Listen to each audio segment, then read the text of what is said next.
సమయం అప్పినందులకు తగు సారథి లేరాయన. సమయమో అప్పింది, కానీ ఈ సమయంలో తగి సారథి లేకపోయేనే. అదే నా మనసులో బాధ.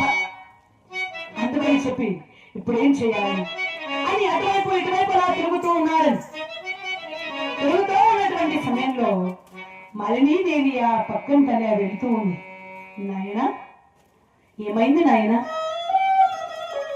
ఏమైంది నాయనా అనగానే ఆ ఉత్తరుడు అంటున్నాడు, అమ్మా మాలిని, ఆ కౌరవులట మన గోవుల ఉత్తర పక్కన ఉన్నటువంటి గోవులన్నిటినీ కూడా మళ్లించి తీసుకుని వెళ్ళిపోతున్నారు. అందుకని చెప్పి ఈ సమయంలో నాకు సారథి లేకుండా చేసా. మా నాన్న అన్ని ఇట్లాంటి పనులే చేస్తాడు.